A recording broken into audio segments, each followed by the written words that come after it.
Hola a todos y bienvenidos al programa de hoy, que se está grabando desde Tiflis, en Georgia.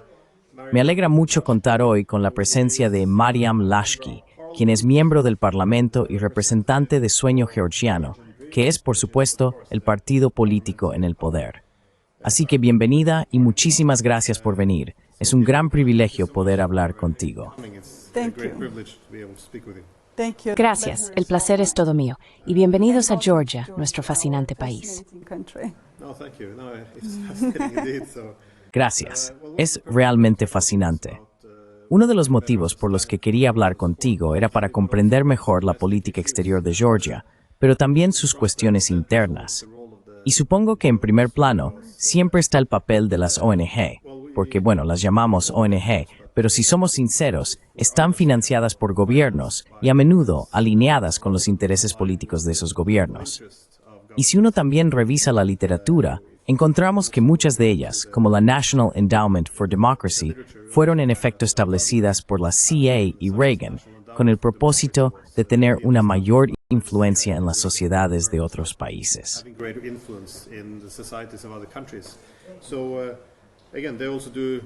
Así que de nuevo, muchos de ellos hacen un buen trabajo, pero siempre es un problema si externalizas parte de tu sociedad civil a potencias extranjeras. Por eso quiero explorar un poco cómo funcionan las ONG en esta era de hegemonía liberal, en términos de intentar alinearse con lo que a menudo son intereses y valores de las potencias occidentales. ¿Cuál es el papel de las ONG en la cultura georgiana, sus tradiciones o incluso su fe? Porque la Iglesia aquí tiene un papel muy importante en la sociedad. ¿Cómo coinciden todos estos elementos?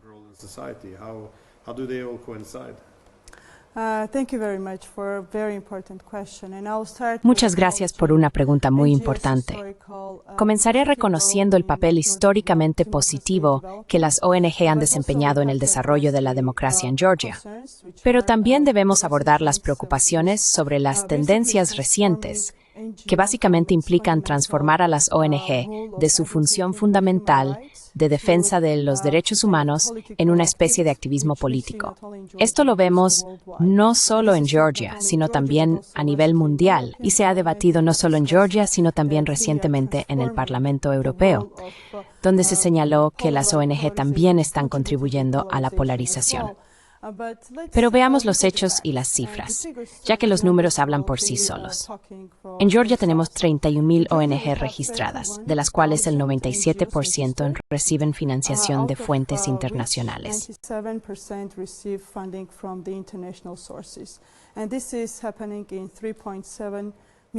Esto está ocurriendo en un país con una población de 3,7 millones. Observamos una concentración per cápita sin precedentes en cuanto a las actividades de las ONG, que en su mayoría están financiadas por fuentes internacionales. Luego vemos no solo la retórica, sino también acciones concretas por parte de las ONG, especialmente las más activas, que están vinculadas a figuras específicas de la oposición. A veces, estas personas están en listas de partidos políticos o han formado parte del régimen gobernante anterior. También están conectadas con una propaganda política agresiva. Incluso hemos presenciado propaganda que incita a realizar acciones como lanzar cócteles Molotov a los agentes de policía, entre otras cosas. Cuando observamos estas ONG, están siendo financiadas por fuentes internacionales.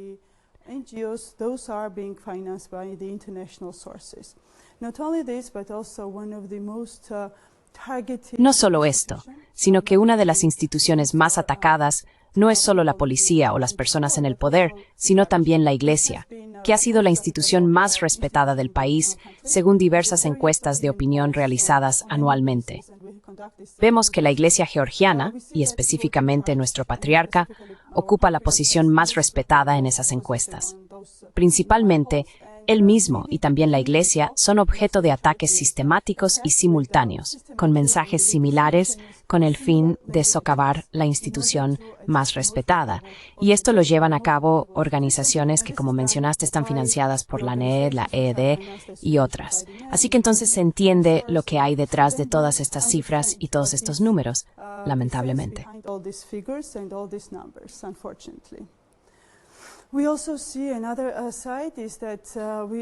También vemos otra cara. Las ONG, que están dirigidas por o que tienen en sus listas a personas que suelen ser actores políticos y que se encuentran entre las más agresivas. Por eso nosotros, como partido gobernante, tenemos la responsabilidad ante nuestra población de, por un lado, entender quién está detrás de qué y quién está detrás de acciones que no se ajustan a las normas. No solo en Georgia, sino también en los principales países democráticos, existen leyes sobre la financiación de partidos. Estas leyes están destinadas a restringir que actores internacionales financien partidos políticos.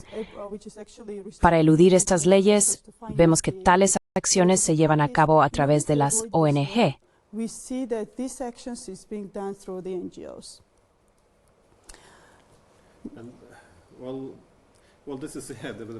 Bueno, esto es un problema. Creo que cualquier país vería esto como un desafío si recibe esta cantidad de financiación destinada a representar a la sociedad civil. ¿En qué momento se convierte en un instrumento de activismo, también financiado por intereses extranjeros?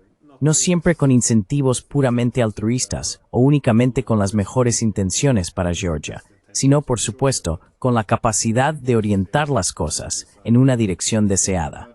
Pero, ¿cómo se armoniza eso, por ejemplo, con la Iglesia Ortodoxa aquí? Sus intenciones es siempre idílicas.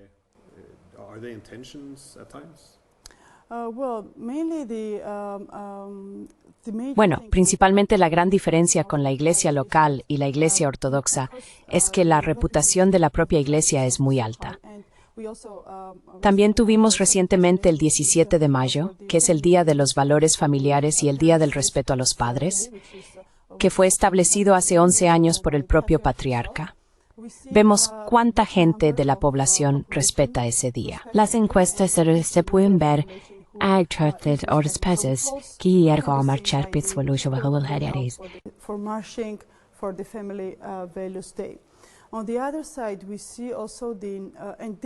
Por otro lado, también vemos que este día se estableció porque en ese momento no solo el patriarca, sino también nuestro país, decidió que los principales objetivos de este tipo de acciones agresivas son las familias y la iglesia.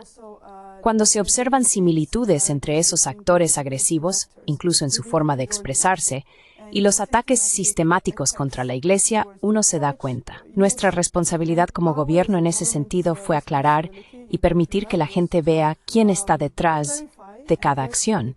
Esa fue también la razón por la que impulsamos la ley de transparencia.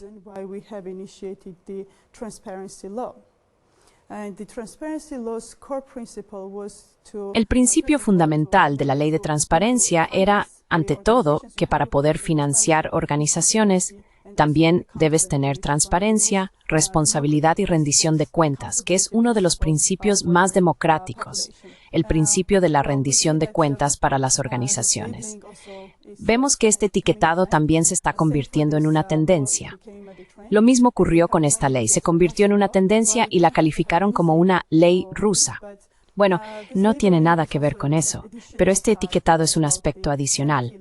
Usar etiquetas vacías para evitar cualquier discusión esencial y real sobre asuntos políticos reales. Esto también demuestra la irresponsabilidad, debilidad y falta de capacidad de la oposición, porque se volvió muy fácil simplemente usar etiquetas vacías, sin discusiones esenciales. Esto se vuelve casi cínico cuando se etiqueta como rusa o prorrusa. Tanto la ley en sí como al gobierno.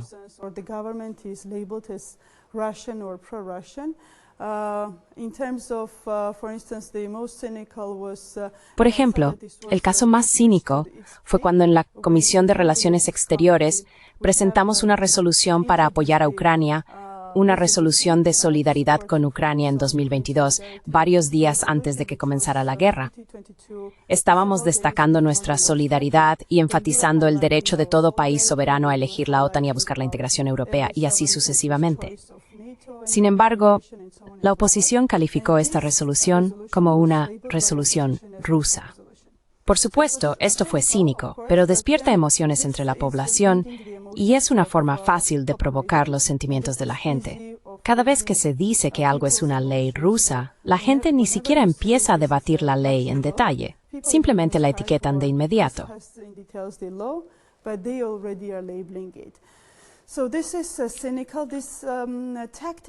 Así que esto es cínico. Esta táctica no diría que es exclusiva de Georgia, pero tampoco es algo nuevo. La hemos visto por Estados Unidos en los años 50 y 70. Desafortunadamente, el manual es el mismo, así que los métodos son los mismos. La parte positiva es que la población, y la mayoría de la población, está aumentando su conocimiento y conciencia. Ya reconocen estas mismas tácticas y por eso recibimos el apoyo del 54% de la población. Porque por un lado, recuerdan lo que ocurría antes, juzgan basándose en los hechos y no solo por directrices extranjeras o campañas de influencia. Por otro lado, un hecho muy importante es que la política exterior de Georgia está centrada en la integración con la UE y Occidente. Esto incluso ha sido constitucionalizado por nuestro gobierno. Nuestro partido y nuestro primer ministro, que es un constitucionalista, fue él mismo el autor del artículo que dice que cada institución contribuye a la integración en la familia de la UE.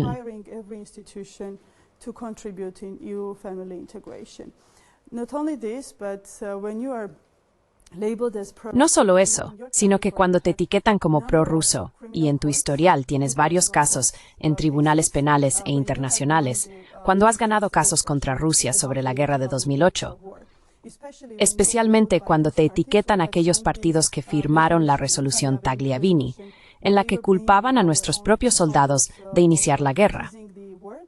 Después de todos estos hechos, Sueño Georgiano fue capaz de ganar casos internacionales en tribunales internacionales. También fuimos nosotros quienes presentamos a Putin como criminal ante tribunales internacionales de derechos humanos, y así sucesivamente. Así que tienes los datos, tienes las cifras y las acciones concretas, y luego ves lo cínica que es la retórica y, por otro lado, lo desconectada que está de los hechos.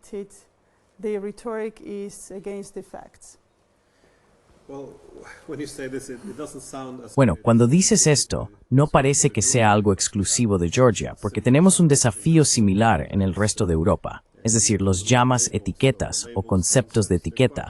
Son bastante interesantes porque están muy cargados, son muy poderosos si dices que algo es prorruso, pero puedes llenarlo con cualquier contenido que quieras. Así que lo que noto es que siempre que se utilizan estos conceptos o etiquetas, la intención es cerrar cualquier debate. Por ejemplo, uno puede argumentar, como mencionaste, respecto al conflicto en Ucrania, que quizás enviar armas y no hablar con los rusos no sea bueno para Ucrania. Quizás esto lleve a su destrucción. Y entonces siempre noto que surge el mismo argumento. Bueno, eso es un argumento ruso. Y eso es todo, o argumentos del Kremlin. Así que no significa nada. No tiene por qué significar nada. Apela a las emociones y cierra el debate. Es una herramienta para la censura, la difamación y la cancelación, así que es muy poderosa. Pero dado que esto es, como dicen, una ley rusa, aunque muchos países piden transparencia, de nuevo, en un mundo ideal, uno querría tener discusiones racionales sobre la necesidad de averiguar qué potencias extranjeras están inyectando qué cantidad de dinero en las ONG y para qué tipo de trabajo. Quiero decir, es una pregunta muy legítima. Así que descartarlo simplemente como una ley rusa y decir que no se hable más del tema es bastante eficaz. Pero este argumento, porque también lo he escuchado aquí, de que se afirma que el gobierno es prorruso. Pero como has dicho, el gobierno ha tomado algunas medidas que se considerarían muy antirrusas. Por ejemplo, apoyar la acusación contra Putin. Entonces, ¿qué es lo que incluyen en el concepto de prorruso? ¿Qué significa exactamente eso ahí? What exactly would that mean here? Bueno, como la propia etiqueta del concepto de prorruso, ¿verdad? Quiero decir, básicamente, Georgia es un país que está ocupado por Rusia. El 20% de nuestro territorio está ocupado por Rusia. El principal desafío para nuestro país es la ocupación, y esto también es uno de los primeros artículos de nuestra Constitución. Cuando se trata de cualquier integración, ampliación o desarrollo de instituciones o paraguas de seguridad, ante todo, esto tiene que ver con nuestro principal desafío, que es la ocupación, estar en el vecindario de un país imperialista con el que tenemos que mantener una política pragmática. Ahora nuestro gobierno sigue considerando que la guerra de 2008 podría haberse evitado, porque esto es historia. Quiero decir, no aparecimos en este vecindario ayer.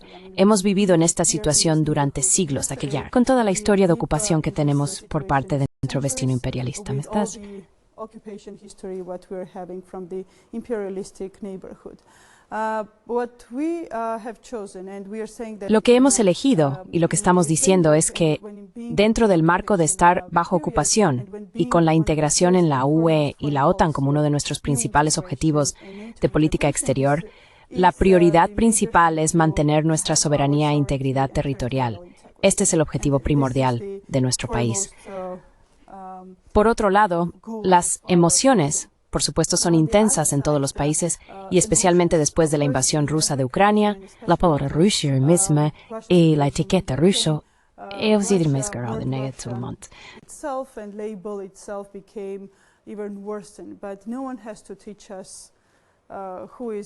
Pero nadie tiene que enseñarnos quién es el agresor, porque lo hemos estado experimentando desde hace mucho tiempo. Incluso en 2008, cuando tuvimos nuestras propias buchas en la región de Tskhinvali, cuando estábamos izando la bandera, en ese momento el objetivo de Occidente era reiniciar y refrescar las relaciones con Rusia, y consideraban esto como un asunto bilateral nuestro. Incluso para nosotros, fue realmente sorprendente que solo escucháramos profundas preocupaciones, pero no viéramos acciones reales. En ese momento, decíamos que esto era un enfoque imperialista y que no se detendría en Tskhinvali. Luego vimos lo que ocurrió en 2014. Pero lo más sorprendente fue que en 2009, después de la guerra, en 2010, vimos la mayoría de las banderas europeas en la Plaza Roja el 9 de mayo, marchando y celebrando. Y luego más países, incluida Ucrania, y ahora Ucrania nos dice que se instalar el centro. Lo siento, pero nosotros los experimentamos así que os mostramos.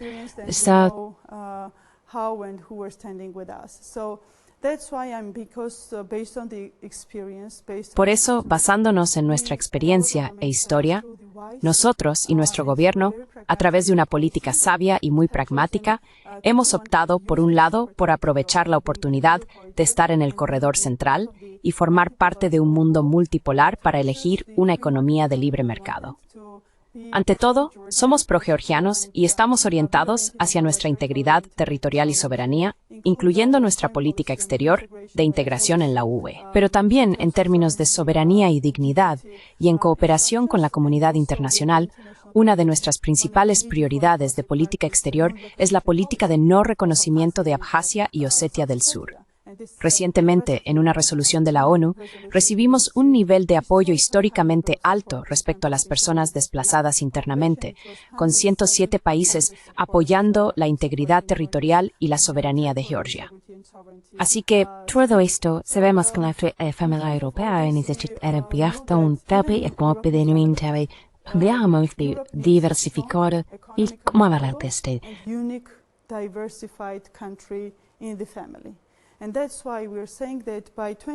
Y por eso decimos que para 2030 haremos todo lo posible por cumplir todos los requisitos del acuerdo de asociación, tomar medidas concretas y seguir las hojas de ruta que nos llevarán al desarrollo institucional y democrático a través del Estado de Derecho y todas las reformas necesarias en materia de derechos humanos.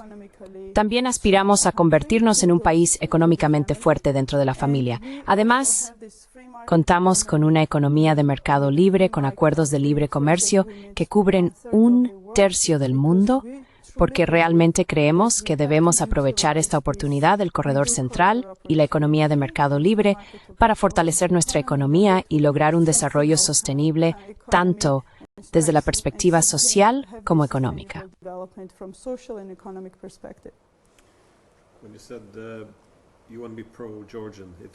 Cuando dijiste que quieres ser pro-georgiano, me recordó un poco a Hungría, porque el primer ministro Viktor Orbán siempre insiste en que no se trata de ser pro-occidental o pro-ruso, sino de anteponer a su propio país, y hay cierto pragmatismo en eso. También se enfrentan a los mismos argumentos, donde la gente dice, bueno, esto es pro-ruso, lo cual, de nuevo, no es más que un eslogan emocional para evitar cualquier discusión sensata. No sé, Simplemente me pareció una comparación interesante.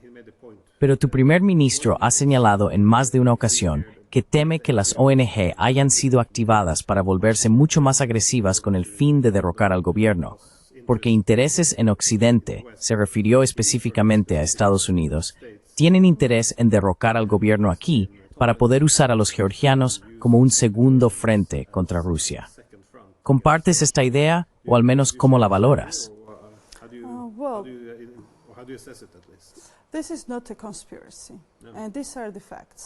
Esto no es una conspiración.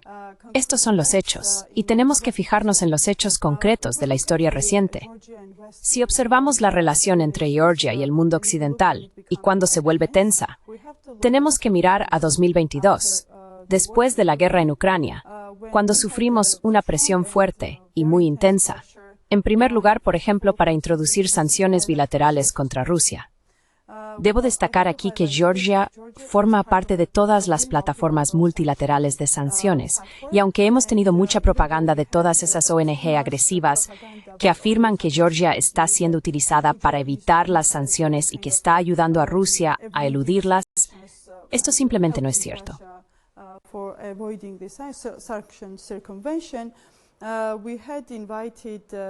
Habíamos invitado a los enviados de más alto nivel del Reino Unido, Estados Unidos y la Unión Europea, los enviados de sanciones, que han realizado evaluaciones exhaustivas y dijeron que no existe ni un solo caso de evasión de sanciones, incluso aunque Georgia está haciendo aún más.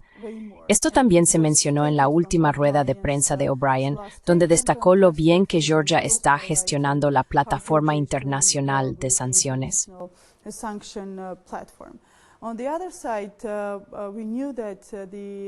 Por otro lado, sabíamos que las sanciones bilaterales nunca perjudicarían a Rusia, porque nuestra participación en su cesta económica es del 0,2%, mientras que por el otro lado es alrededor del 12%.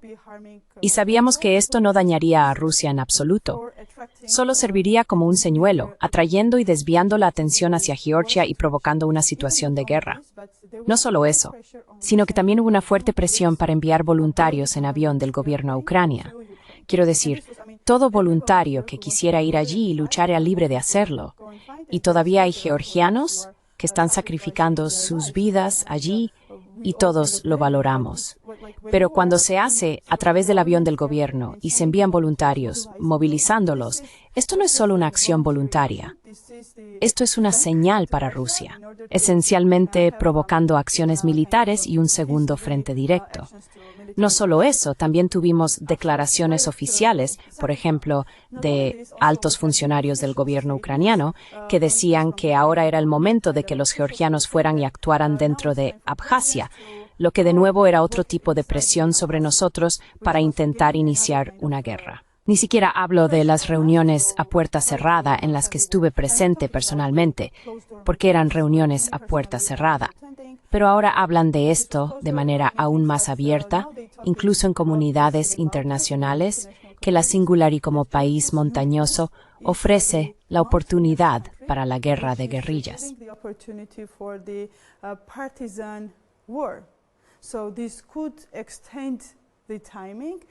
Así que esto podría alargar los plazos. E incluso en esos casos, quiero decir, nuestro argumento, el argumento de nuestros funcionarios ante los altos cargos de las embajadas, fue que incluso esto no es una decisión sensata. Rusia necesitaría solo unos pocos días, de 5 a 7 días, para entrar en el país y lograr una derrota total, porque como bien sabrás, desde la carretera principal de Georgia, incluso se pueden ver a los soldados en la línea administrativa. Así que solo es cuestión de cruzar 30 kilómetros para cerrar la autopista de conexión este-oeste. Incluso este argumento para ellos era que sois un pueblo heroico, estáis preparados para luchar, tenéis un papel histórico y contáis con esta región montañosa.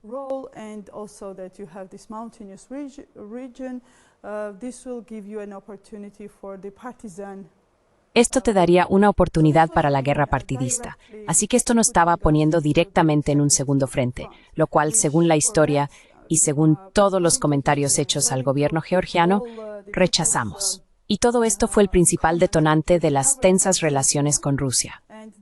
Años antes, cuando estábamos llevando a cabo reformas, éramos los líderes en la familia europea, contribuyentes, reformistas y ejecutores.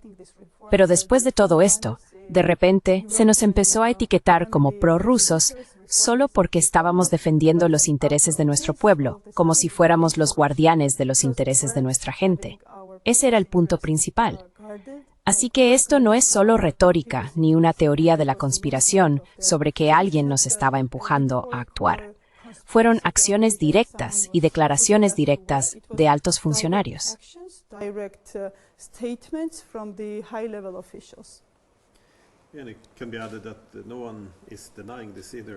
Y se puede añadir que nadie lo niega en el lado occidental, que quieren esto. Pero no, me alegro de que el gobierno se opusiera a ello, simplemente paseando por las calles, viendo a todos los jóvenes estudiando, trabajando, formando familias, en lugar de ir a las trincheras. Es triste que eso también se considere ser prorruso, simplemente por no sacrificar tu juventud. Me recordó un poco a un artículo escrito por George Soros, ya que es uno de los principales financiadores de muchas ONG. En 1993, escribió abogando por un orden mundial más centrado en la OTAN, y argumentó que la OTAN debería tener más asociaciones con los europeos del Este, porque para la OTAN tienen las capacidades técnicas, pero no hay voluntad de aceptar un gran número de bajas.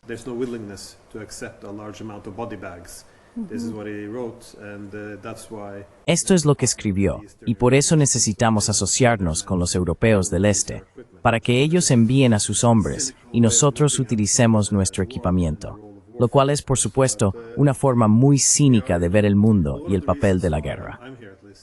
Pero sí, una de las razones por las que estoy aquí, al igual que mis colegas de Europa y Estados Unidos, es que asistimos a una conferencia a la que tú también fuiste, sobre el tema de cómo los países pequeños sobreviven y prosperan.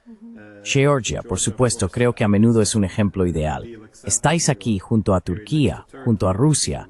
Irán no está tan lejos, y no solo estáis sobreviviendo, sino que también estáis prosperando de manera notable.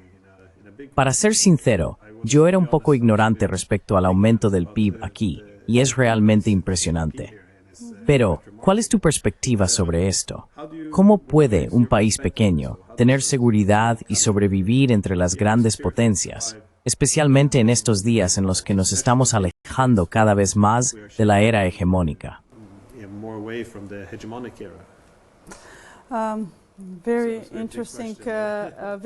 Un trabajo analítico muy interesante y extenso, pero una respuesta breve sería que la paz es una condición previa para la prosperidad económica. Y cuando hablamos de paz, lo decimos en serio. Y cuando mencionaste también la declaración de Soros, bueno, fuimos uno de los principales contribuyentes a las misiones de paz de la OTAN. Per cápita, fuimos los mayores contribuyentes. Nuestra gente estuvo allí, luchando. Así que cuando hablamos de compromisos, lo decíamos en serio y sacrificamos por esos compromisos. Por otro lado, decimos que sin paz no puedes mantenerte ni sostenerte como país. Así que estas son cuestiones esenciales y sustantivas para tu existencia. Con paz, tenemos unas relaciones brillantes con Turquía, tenemos excelentes relaciones comerciales que aumentan cada año.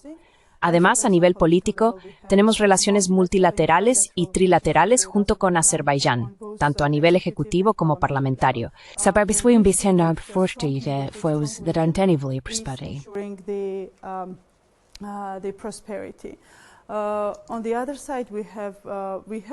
Por otro lado, hemos sido facilitadores pacíficos, facilitadores del diálogo entre Armenia y Azerbaiyán. Georgia fue el único lugar donde el primer ministro de Armenia y el primer ministro de Azerbaiyán se reunieron y discutieron soluciones pacíficas. Ellos tampoco consideran a Georgia como un hermano mayor sentado en la mesa, sino como un actor regional que facilita este diálogo pacífico. Ambos reconocen nuestro papel y lo valoran. También hablamos de esta plataforma trilateral y recientemente tuvimos a los ministros de Asuntos Exteriores en Georgia. Así que esto también tiene que ver con que Georgia garantice la paz en la región, porque sin ella no podemos hablar de crecimiento económico ni de comercio. Por otro lado, tenemos una estrategia de desarrollo económico muy directa que se basa en acuerdos de libre comercio y en el desarrollo de una economía de mercado libre.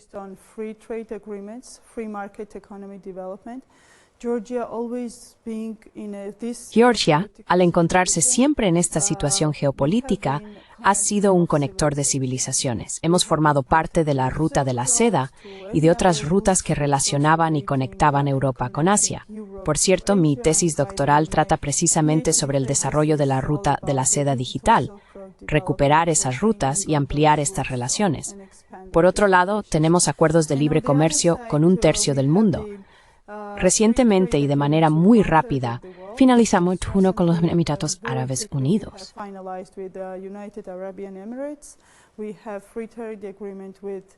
Tenemos un acuerdo de libre comercio con, por supuesto, la Unión Europea, el DCFTA. Y somos un país único porque al mismo tiempo tenemos un acuerdo de libre comercio con China, que también es uno de nuestros socios estratégicos en el desarrollo económico. Si observas nuestros países socios estratégicos, tenemos acuerdos ligeramente diferentes con los países miembros de la Unión Europea y con China, que está principalmente orientado a actividades puramente económicas. Por otro lado, Georgia siempre ha sido un conector estratégico y también consideramos proyectos estrictamente y económicamente viables, como por ejemplo el oleoducto de BP.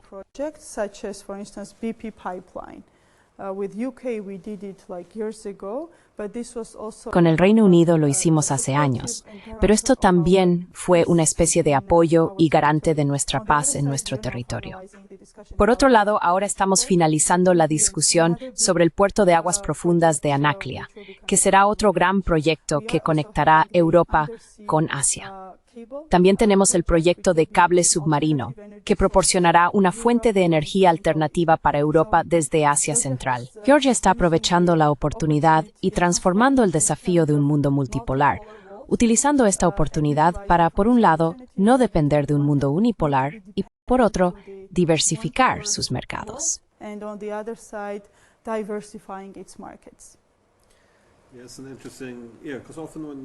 Es interesante, porque a menudo, cuando la gente habla de multipolaridad, al menos en Occidente ahora, suele tener connotaciones negativas. Solo se ve como un desafío.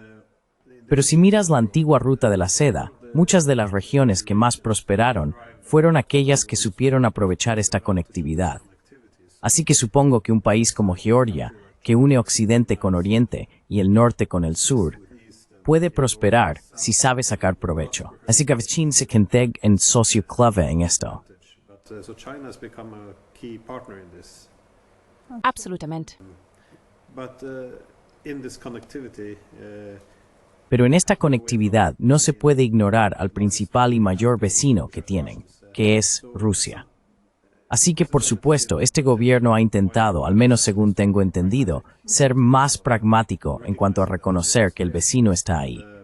Pero se están haciendo esfuerzos para normalizar las relaciones, porque el problema de tacharlo siempre de prorruso es que, de nuevo, si el objetivo es ser pro-georgiano, el punto de partida es cómo potenciar los intereses de Georgia.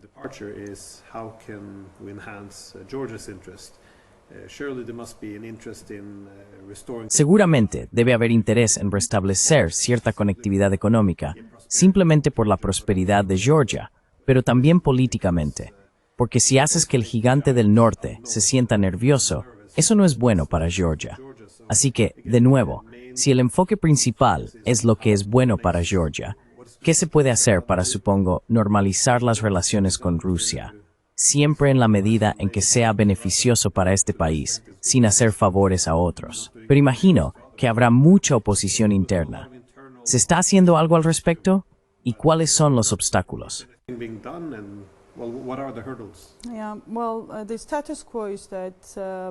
Bueno, la situación actual es que tenemos la ocupación y no tenemos relaciones diplomáticas.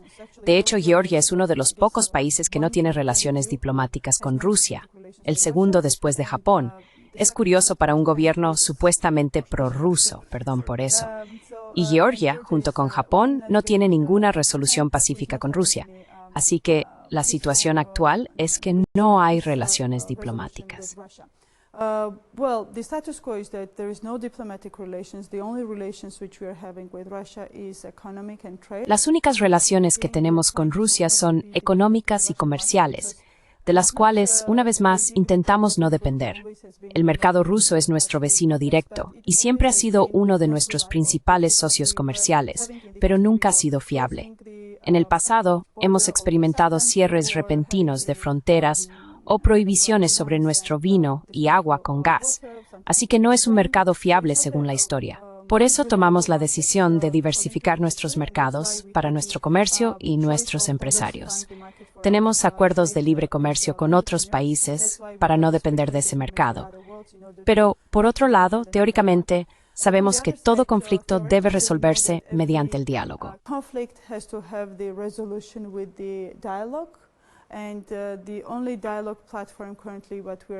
La única plataforma de diálogo que tenemos actualmente está en Ginebra. Tenemos la plataforma de diálogo de Ginebra. No diría que haya habido ningún progreso en ella. Quiero decir, hemos intentado varias herramientas e instrumentos, pero lamentablemente en este momento no veo ninguna luz en este canal. Sin embargo, somos muy optimistas. Sabemos que, ante todo, la resolución del conflicto pasa por no escalar hacia la guerra. Esa es una respuesta muy directa y haremos todo lo posible para evitar la guerra. Por otro lado, estamos abiertos a cualquier actividad de desocupación que pueda surgir. Nuestra condición previa y línea roja es la desocupación, y después de la desocupación podemos empezar desde cero, por así decirlo. Por ahora, Rusia es un ocupante de nuestro país y si ese estatus no cambia, seguiremos dialogando con nuestros vecinos.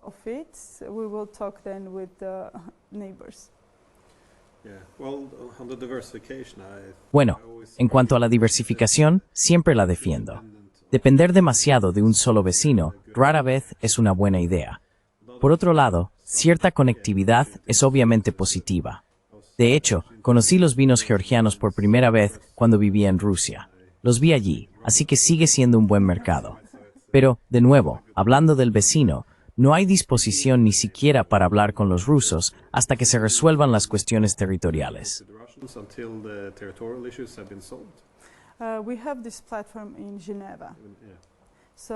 Tenemos esta plataforma en Ginebra, con facilitadores para el diálogo. Esta es la única plataforma donde tenemos algún tipo de comunicación a nivel político. Veamos, si hay voluntad, si hay disposición, se puede utilizar la plataforma existente para resolver este asunto o cualquier otra plataforma. Pero ante todo, para reanudar las relaciones políticas y diplomáticas bilaterales, la línea roja es la ocupación.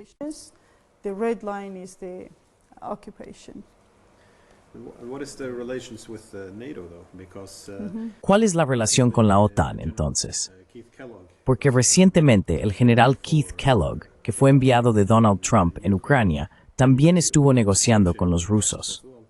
Señaló que los rusos tenían preocupaciones legítimas sobre la expansión de la OTAN hacia sus fronteras, reconociendo que esto formaba parte del origen de la guerra.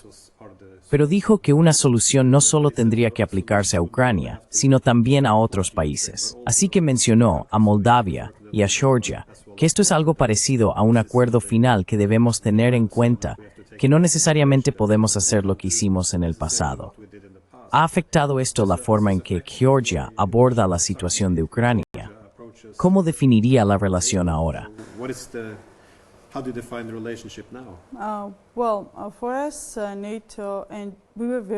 Fuimos muy serios respecto a la integración en la OTAN, en cuanto al artículo constitucional, en cuanto a cumplir todos los requisitos y alinearnos con los estándares de la OTAN, empezando por el uso del presupuesto, asignando un cierto porcentaje del presupuesto a actividades militares, contribuyendo con nuestros soldados a misiones de la OTAN y así sucesivamente.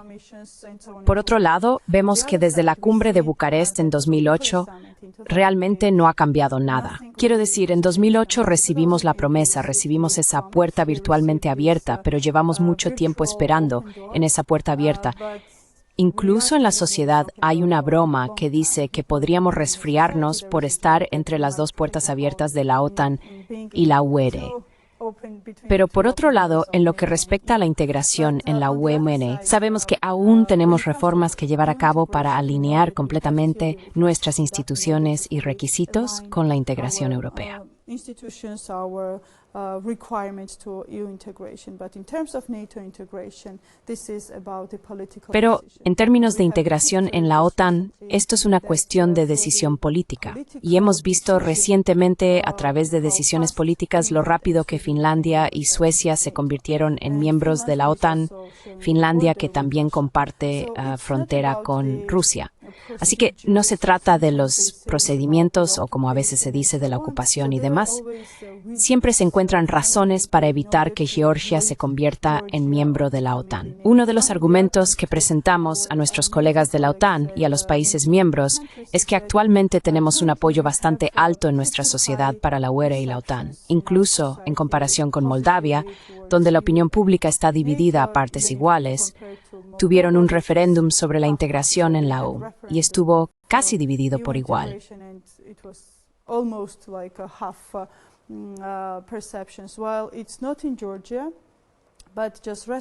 Aunque no ocurre solo en Georgia, recientemente hubo una encuesta de Gorby que mostró una disminución bastante significativa en las percepciones positivas hacia la integración europea.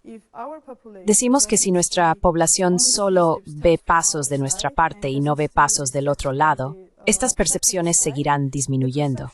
Esto es algo que nos preocupa como gobierno porque hemos hecho mucho para mantener estas percepciones, a pesar de que recientemente experimentamos una injusticia en cuanto a la concesión del estatus de candidato, un año y medio más tarde en comparación con Ucrania y Moldavia. En cuanto a cifras y requisitos, Georgia estaba por delante, incluso según sus propias evaluaciones. Based on their even own assessment. So there are the unfairness. Así que también existen percepciones de injusticia, y estas percepciones podrían estar disminuyendo, lo cual es bastante importante tener en cuenta. Por nuestra parte, seguimos viendo hoy que la OTAN es el único garante y el único paraguas para nuestra seguridad. Pero también vemos que toda la situación geopolítica está siendo transformada. No sabemos cuál será el apoyo presupuestario de Estados Unidos a la OTAN. Así que, actualmente, por así decirlo, estamos observando lo que ocurre en el mundo con nuestros requisitos y nuestra agenda y actuar detrás de nuestra población.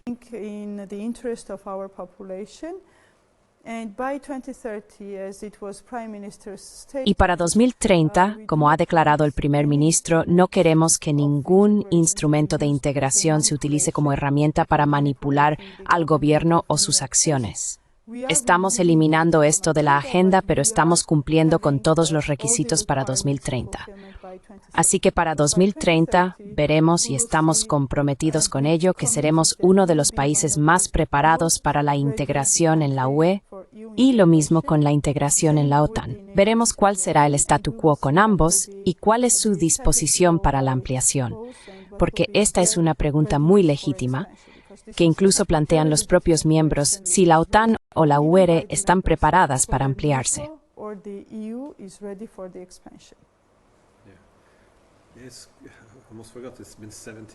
Casi lo olvido, ya han pasado 17 años desde 2008. Sin embargo, si miras a Turquía, ¿cuánto tiempo han esperado para ser miembros de la UE? Eso es mucho, mucho más tiempo. Así que realmente plantea la pregunta de si está o no en las cartas. La adhesión a la UE podría, por supuesto, ser más fácil de lograr, dado que Georgia es un país más pequeño, más fácil de absorber y con menos consecuencias.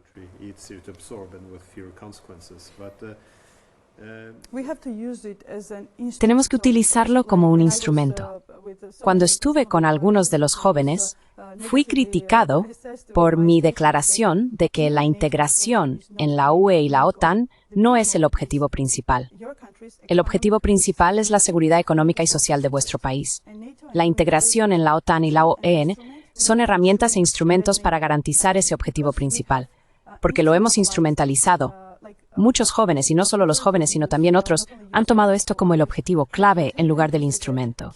Esto, creo, fue el mayor error. Así que el objetivo principal de nuestro país es tener un país seguro económica y socialmente sostenible, con integridad territorial y soberanía. Y con esto actualmente vemos que los principales instrumentos para garantizarlo son la integración en la UE y la integración en la OTAN.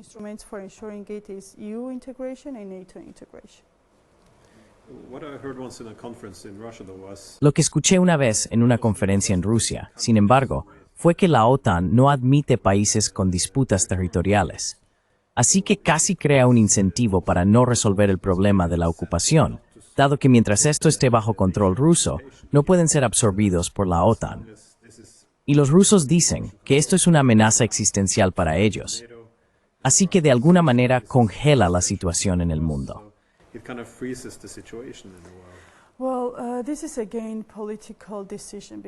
Bueno, esto es de nuevo una decisión política, porque si ese fuera el caso, no formaríamos parte de ninguna unión, incluida la ONU o cualquier otra unión. Por ejemplo, formamos parte de las Naciones Unidas, esperemos que pronto también de la Unión Europea, y las Naciones Unidas cubren la parte administrativa de Georgia. Es similar a cómo el artículo 5 de la OTAN puede ser excluido por estas cuestiones territoriales, pero aún así podríamos formar parte de ella. Así que la cuestión territorial no es, por supuesto, quiero decir, queremos formar parte de la OTAN porque queremos seguridad, integridad territorial y soberanía, y eso podría lograrse uniéndonos de manera similar a los procedimientos de adhesión a otras uniones. Luego, cuando resolvamos este asunto de forma bilateral o multilateral, podrán cubrir todo el territorio.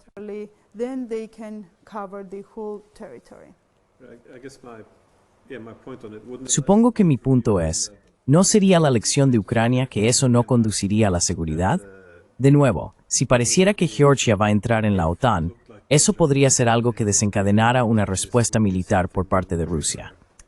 Si la seguridad es el objetivo final, ¿qué certeza tiene el gobierno de que la OTAN es el camino para lograrlo?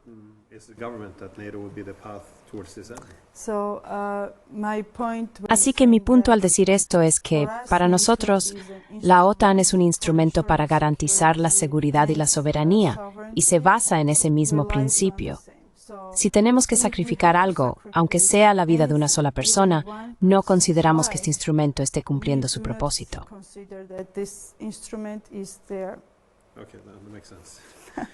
Vale, eso tiene sentido. Sin embargo, mi última pregunta es sobre el tema económico. Como dije antes, quizá por ignorancia, no sabía de este increíble crecimiento económico que ha experimentado Georgia. Supongo que ¿cuál es la receta secreta? ¿O cómo explicas este éxito económico?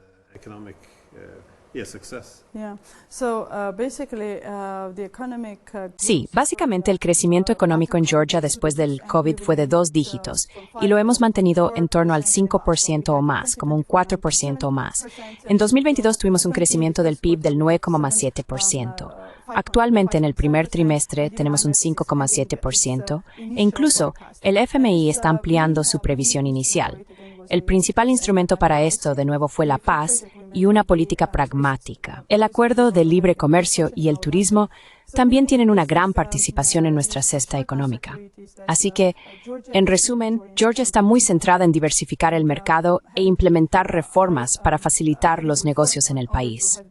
Tener prácticamente cero corrupción a nivel institucional también atrae a los inversores. Recientemente, firmamos un acuerdo de inversión de $6,000 millones con los Emiratos Árabes Unidos y hay otros proyectos en camino.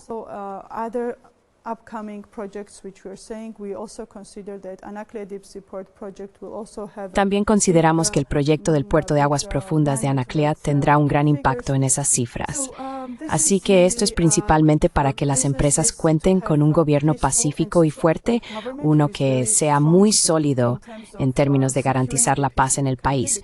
Porque si eres inversor, si tienes un negocio y no sabes qué va a pasar en el país, si habrá guerra o no, no gastas, no inviertes. Por eso, el gobierno está asegurando al sector empresarial que estarán en una situación segura.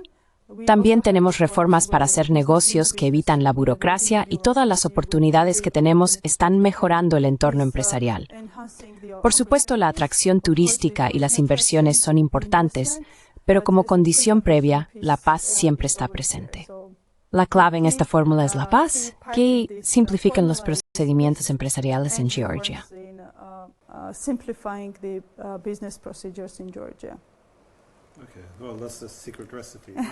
Bueno, eso es una receta secreta. Hablo con muchos georgianos que están frustrados por la reputación que tiene Georgia, especialmente en muchos países occidentales. Y yo también estoy un poco perplejo porque si miras el estado de la democracia, el desarrollo, la corrupción, la economía, va realmente bien. Así que me desconcierta, supongo, la reputación injusta que parece tener. En fin, creo que ya he ocupado demasiado de tu tiempo.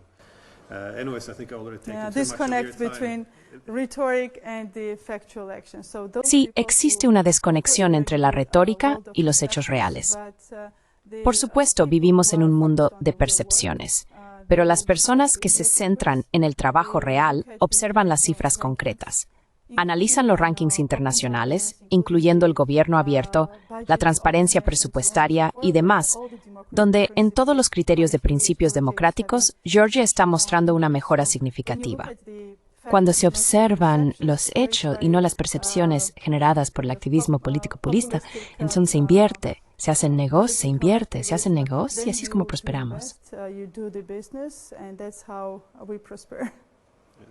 Bueno, no, es bastante interesante ver por todo Tiflis cómo es realmente.